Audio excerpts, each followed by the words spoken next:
yang menarik kita ceritakan tentang pembunuhan para nabi dan kaumnya ini adalah seorang nabi dari anak seorang nabi, anak dan bapak dua-duanya dibantai.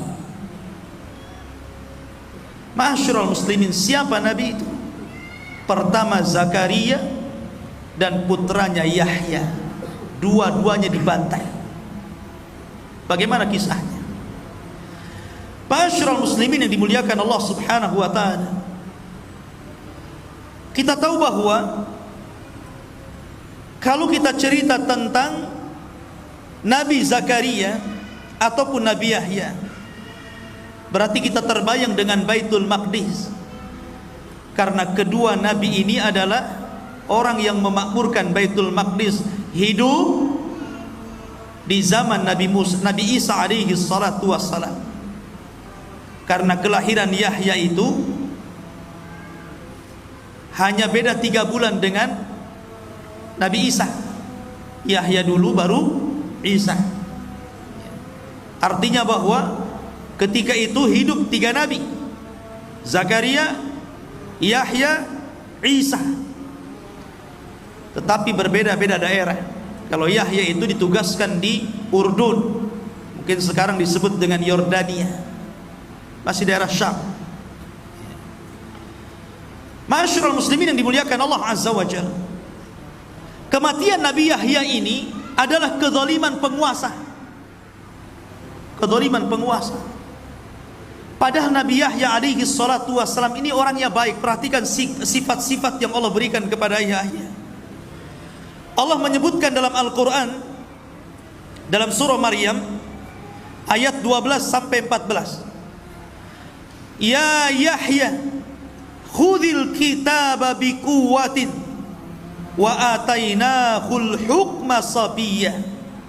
Wahai Yahya, ambillah kitab itu, maksudnya Taurat, dengan kuat, dan kami berikan kepada Yahya itu kebijakan dalam menyampaikan hukum sejak kecil. Artinya Yahya itu sudah diangkat menjadi nabi sejak kecil.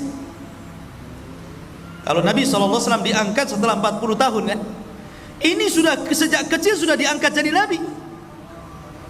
Makanya dikisahkan di usia anak-anak Yahya ini selalu diajak main oleh kawan-kawannya. Anak-anak kecil kan suka main gitu kan, apalagi usia 7 tahun 8 tahun kan suka main. Tapi Yahya mengatakan apa? Innama lastu, sesungguhnya saya tidak khuliqtu bil la'ibi, sesungguhnya saya tidak diciptakan untuk main-main. Kalau kalian main-main silahkan, tapi saya diciptakan bukan untuk main-main. Oh, kalau ada anak kecil kayak gini mantap. Justru anak kecil sebaliknya, saya diciptakan untuk main-main katanya. Tapi ini tidak. Dia mengatakan saya diciptakan untuk beribadah, bukan untuk main-main. Makanya Yahya itu sedari kecil dia betul-betul mengikuti gaya bapaknya Zakaria. Walaupun Yahya ini sebenarnya kelahiran yang aneh. Kenapa? Karena bapaknya usianya 100 tahun, ibunya 90 tahun, dinyatakan mandul. Tapi karena nilai sebuah doa, Allah kabulkan, dan juga berlomba-lomba dalam kebaikan Zakaria. Akhirnya Allah Subhanahu wa taala kabulkan, punya anak namanya Yahya. Kemudian Allah mengatakan wahananan milladunna, kami berikan hanan.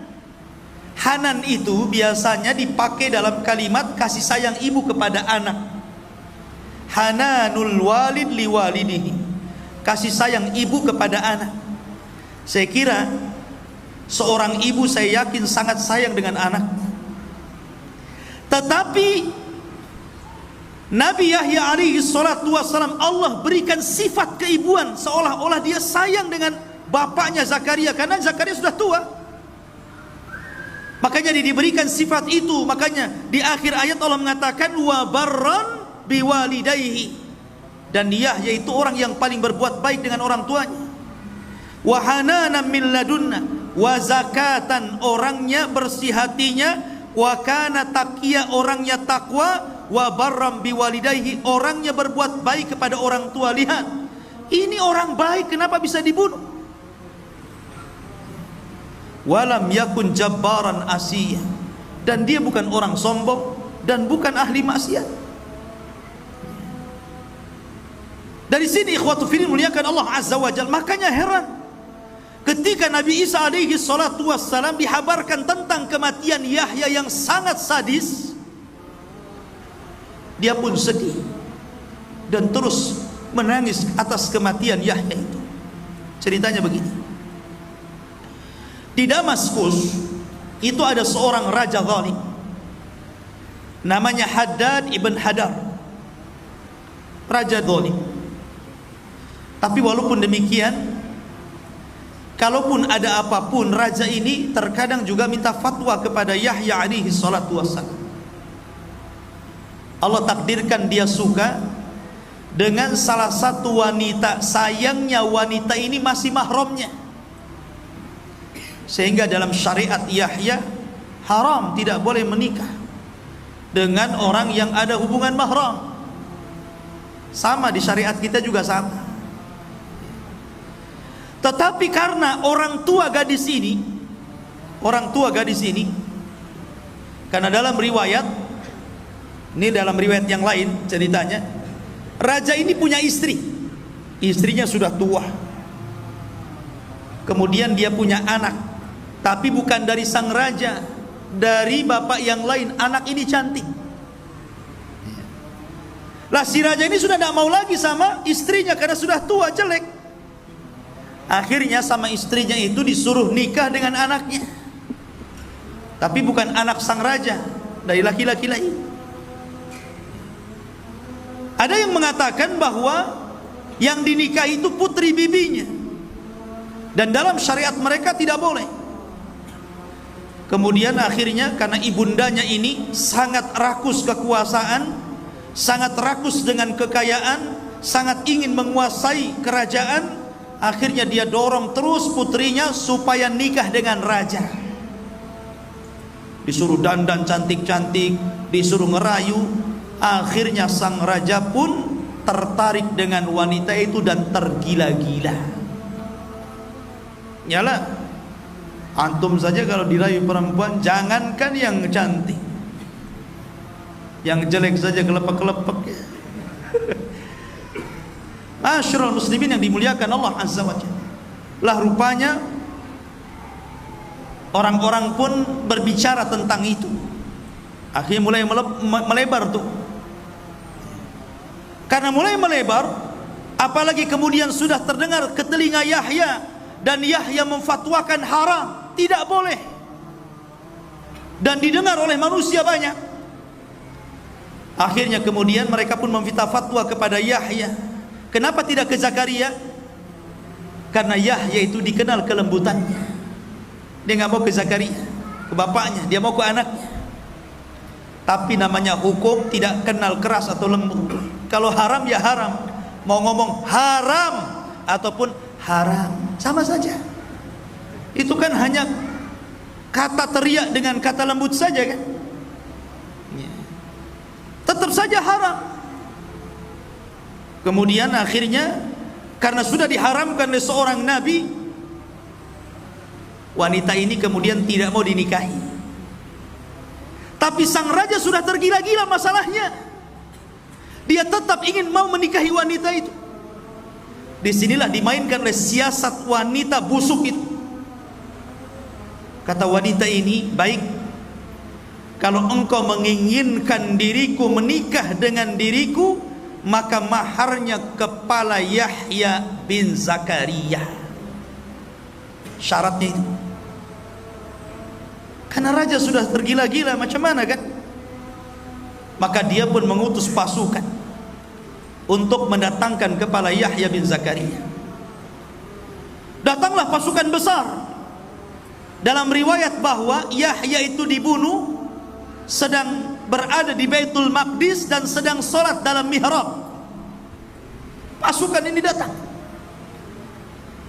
kemudian ditangkap, betul-betul dimutilasi, dipotong kepalanya, Kemudian kepalanya dibawa dan diletakkan di piring emas. Kemudian dibawa ke istana. Sementara jasad Yahya ini dikirimkan kepada ayahnya Zakaria yang sudah tua renta. Anda bisa bayangkan, tiba-tiba Anda sudah tua, dikirimkan jasad anaknya tanpa kepala. Tentu sedih Zakaria ini. Akhirnya kemudian kepalanya ini dibawa ke istana. Sampai di istana, di situ ada sang raja, di situ ada wanita fajirah, di situ ada ibundanya yang haus kekuasaan. Prajurit pun datang dan meletakkan kepala Yahya di atas bejana emas, kemudian disuguhkan kepada sang raja. Oh, wanita ini tertawa senang, keinginannya menjadi sebuah kenyataan. Tetapi Allah Subhanahu wa taala berfirman, "Wala tahsabannallaha mukhlifa wa'dihi rusulah, innallaha azizun dzuntiqam." Jangan kira Allah Subhanahu wa taala tidak pernah memberikan janji-janji kepada para utusannya. Sesungguhnya Allah kalau sudah menimpakan azab, maka Allah akan timpakan dengan sangat keras. Dan Allah juga berfirman, wala tahsabannallaha ghafilan amma ya'malu zalimun. Jangan kalian sangka Allah lalai dari perbuatan zalim kalian. Tidak, Allah tidak pernah lalai. Man adali waliyan faqad adzantuhu bil harbi. Siapa yang memusuhi wali-waliku, maka dia sudah ngajak perang bersamaku, kata Allah Subhanahu wa taala.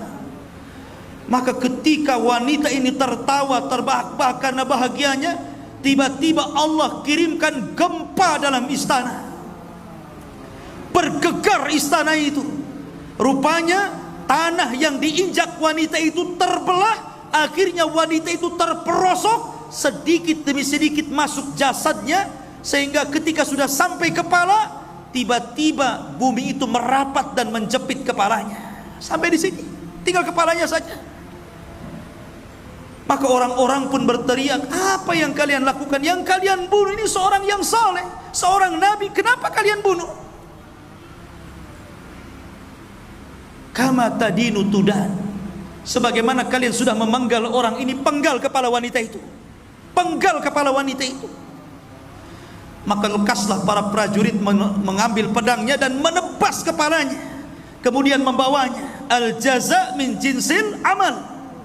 Sebagaimana dia sudah menebas kepala Yahya, maka sekarang dia ditebas kepalanya.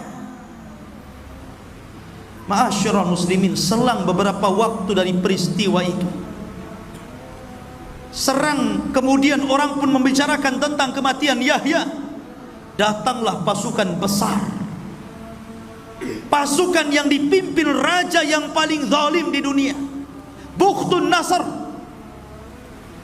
Dan sering saya katakan, di dunia ini hanya ada 4 raja yang pernah menguasai sebagian besar dunia. 2 mukmin, 2 kafir. Sulaiman dan Dzulqarnain mukmin, Namrud dan Bukhtun Nasr. Ini dua-duanya raja zalim. Selang beberapa waktu setelah pembunuhan Nabi Yahya, datang pasukan Bukhtun Nasr, kemudian menghancurkan negeri Damaskus dan membunuh 75.000 manusia dibantai. Lihat. Dan itu Allah Subhanahu wa taala isyaratkan dalam Al-Qur'an. Allah Subhanahu wa taala berfirman, "Wa qadayna ila bani Israil fil kitab la tufsidunna fil ardi marrataini wa la ta'luwanna uluwan kabira." Dan Allah berfirman, kami telah pastikan, kami telah putuskan kepada Bani Israel, dan itu tercatat dalam kitab Taurat, sungguh mereka akan merusak 2 kali di permukaan bumi. Kemudian mereka akan sombong dengan sombong yang sangat besar.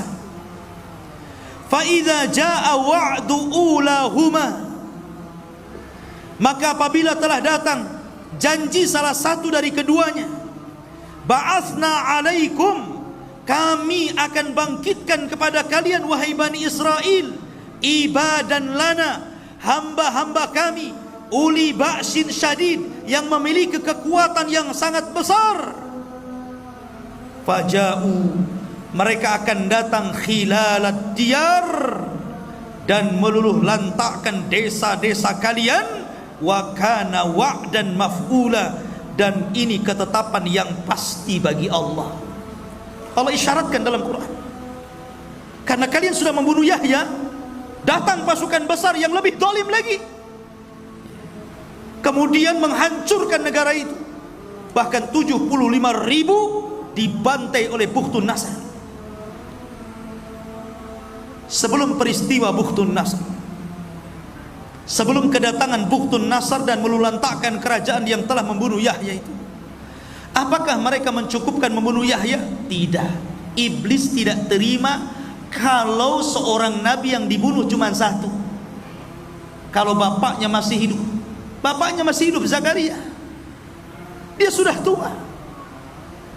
Maka ketika para pembunuh ini berkumpul, syaitan datang menjelma manusia, kemudian membicarakan tentang tuduh-tuduhan kepada Zakaria dan mengatakan, kalian ingat tidak, Maryam kan dahulu punya anak namanya Isa, tidak ada bapaknya, dan tidak ada yang masuk ke mihrab Maryam kecuali Zakaria.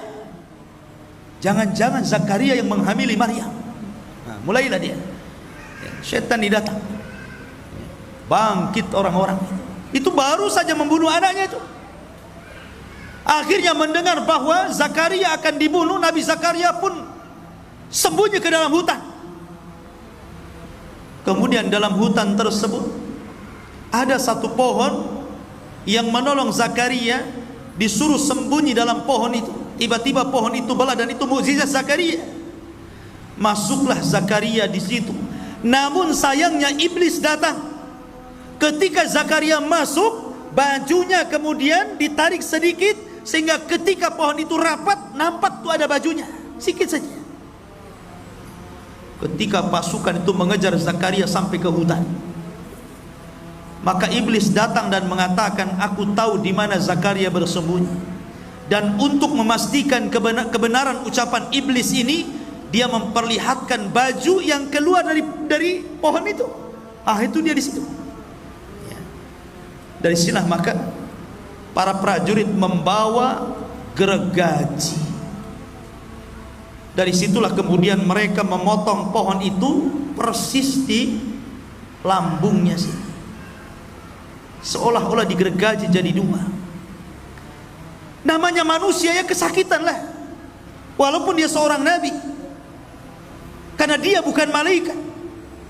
Zakaria sempat dia kemudian berteriak kesakitan, tetapi Allah Subhanahu wa ta'ala berfirman, ya Zakaria, kalau engkau terus berteriak karena kesakitanmu, la khusifa bihimul ardu, tentu bumi akan ditimpakan kepada mereka untuk menelannya. Setelah Zakaria tahu kalau dia sampai terus meneriakkan rasa sakitnya, kaumnya akan ditelan bumi dan akan ditelan oleh bumi yang sangat besar ini, maka dia tutup lisannya dengan bajunya supaya jangan berteriak. Kenapa?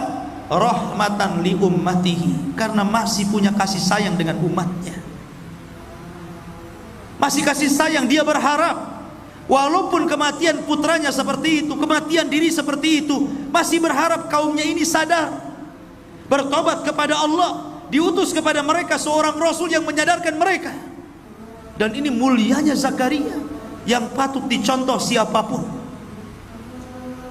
Ketika kabar kematian keduanya sampai kepada Isa, Isa sedih. Rupanya, apakah sampai kematian Zakaria selesai? Tidak.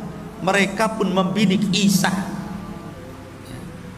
Akhirnya mereka mengirim pasukan. Jadi ini bukan semata-mata mahar wanita itu. Di balik itu ada kekuasaan politik. Sudah bukan cerita mahar lagi. Ini cerita politik di dalamnya. Memang dari dulu mereka benci para nabi dan rasul. Maka mereka mulai membidik Nabi Isa bin Maryam. Mereka kirim pasukan. Tapi Allah takdirkan Isa tidak sebagaimana Yahya dan Zakaria. Isa Allah tolong, karena dia adalah pembawa syariat baru, bukan seorang nabi. Allah harus menjaga syariatnya, jangan sampai terputus dan tidak sampai kepada umatnya. Maka Isa tetap tidak dibunuh, dan Allah angkat yang dibunuh orang yang diserupakannya. Barulah setelah kejadian itu semua, karena begini ya, rusaknya Bani Israel itu setelah wafatnya Zakaria, yang sebelumnya putranya Yahya. Itu menjadi rusak tuh Bani Israel itu. Makanya kerusakan itulah didatangkan Bukhtun Nasr. Bukhtun Nasr inilah yang kemudian menghancurkan Syam, Damaskus, sampai kota Palestina ini dihancurkan semuanya. Sampai 75.000 dibantai, anak-anak, wanita, orang tua, semua dibantai, tidak dibiarkan hidup. Dan orang-orang Yahudi yang berhasil lari tidak banyak, yang berhasil ditangkap jadi budak. Jadi budaknya Bukhtun Nasr. Dan itu Allah hinakan, sehingga Allah subhanahu wa ta'ala berfirman, innal ladzina yakfuruna bi ayatillah wa yaqtuluna an-nabiyyina bighairi haqqin wa yaqtuluna alladzina ya'muruna bil qisti minan nas fabashshirhum bi adzabin alim. Sesungguhnya orang-orang yang kufur dengan ayat-ayat Allah dan membunuh para nabi tanpa ada sebab yang benar, dan membunuh orang-orang yang memerintahkan keadilan dari manusia, kabar gembirakan kepada mereka dengan azab yang pedih.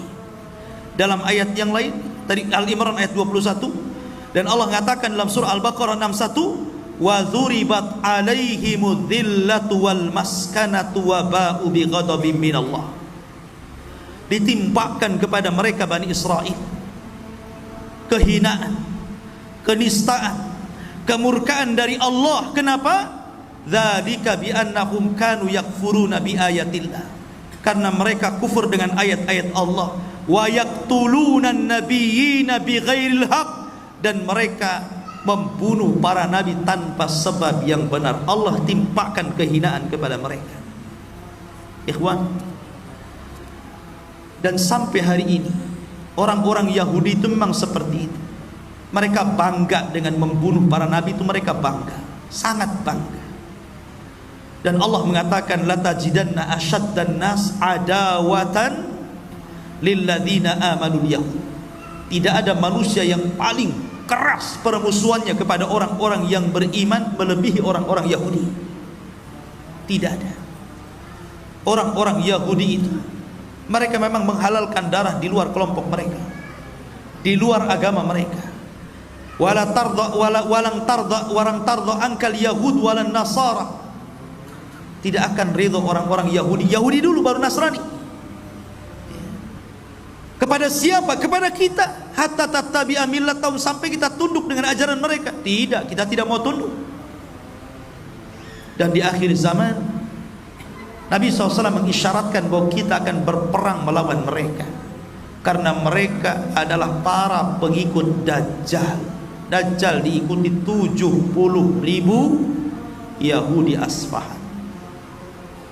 Dan kelak karena mereka sudah membunuh para nabi, Isa bin Maryam akan bangkit membunuh Dajjal, dan pasukannya akan membunuh mereka. Ma'asyiral muslimin yang dimuliakan Allah Azza wa Jalla. Dan banyak lagi kisah-kisah para nabi. Ini yang masyhur kita ceritakan ya.